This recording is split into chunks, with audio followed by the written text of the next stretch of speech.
Hi there and welcome back to another video from lottiejasminedesigns. Hope you're all keeping well. So in today's video we're going to use these lovely new molds that we've got from Amazon.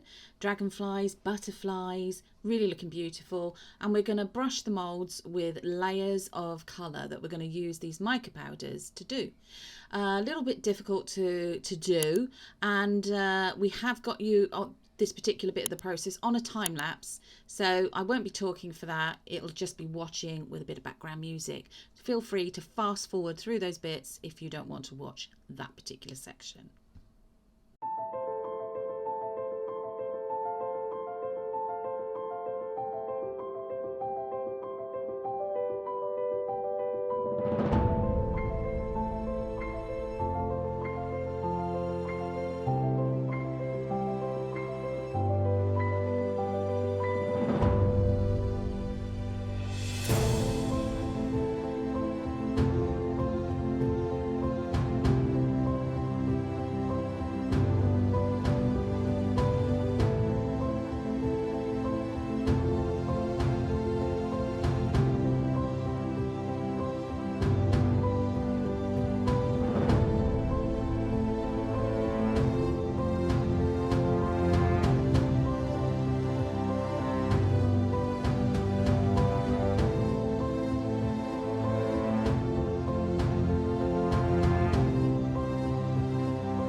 So we finished painting or dusting the molds with the lovely different layers of colours with the different mica powders, as I'm just showing you now, with the lovely dragonfly mould and the mini dragonfly mould as well, and the lovely butterflies, all looking really lovely.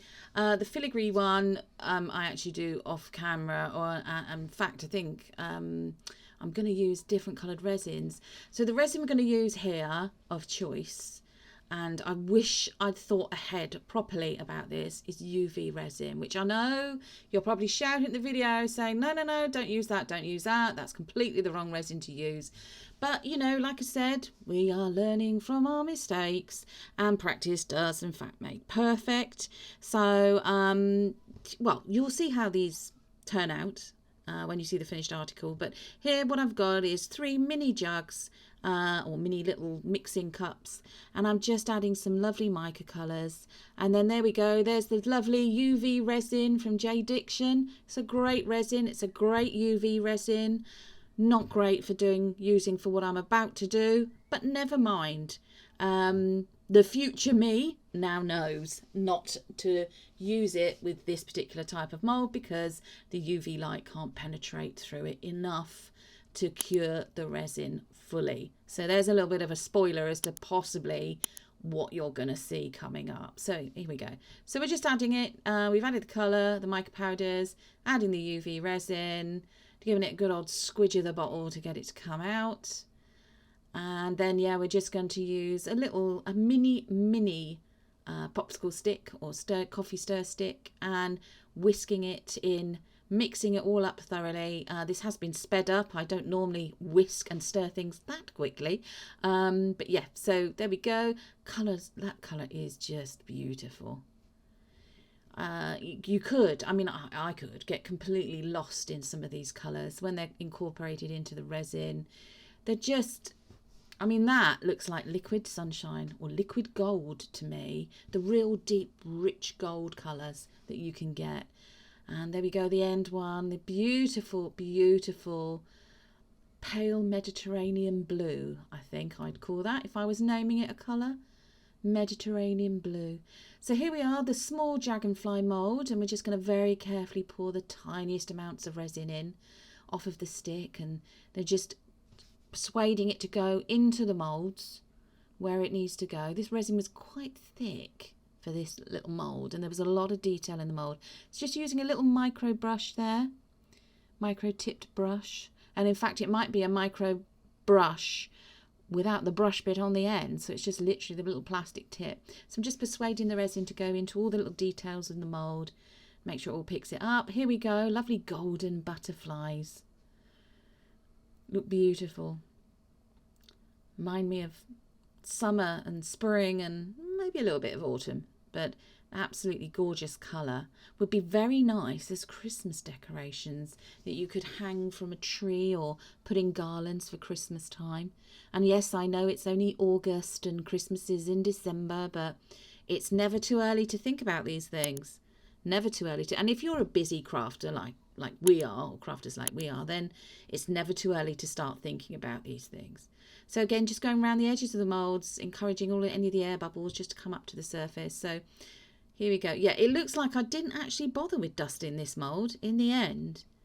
And I'm trying to just apply in different colours of resin. Struggling, really struggling here with this mould, because this is, you'd have to have such runny resin, really, really thin resin in order to get it into this very fine, almost like filigree patterned butterfly. At this point, actually, I must admit, I was wishing I'd never picked up this mould to try and do this, but hey ho, I'd started it, so I was going to try and finish it. So I literally ended up just pouring some of the resin over the top and then scraping it in, trying to persuade it into all the details of the mould, and then the residue scraping off into the large dragonfly mould that you can see next to it. So here we go, just topping up the larger dragonfly mould with that beautiful purple coloured, mica coloured resin, using up all the little bits of leftover as I can. There we go. Just giving it a little bit of a swirl, and this is after we'd cured it with the UV light and another 12 hours later. I've already demolded the filigree one, which was really difficult to demold. I was so worried it was going to break, and you can actually see that some of the resin actually got left behind in the middle bit of the body of the butterfly. Some of it got left behind. So here we go, trying to demold the butterflies, and oh yeah, you've still some liquid resin left in the mold. Same sort of thing happened this one, but not so much. And as I say, that was literally because I used completely the wrong type of resin. Final thing with the dragonfly, but there you go. There's no showcase at the end of this video. Hope you've enjoyed it. Please like, share and subscribe, and look out for future videos. Thank you everyone. Goodbye.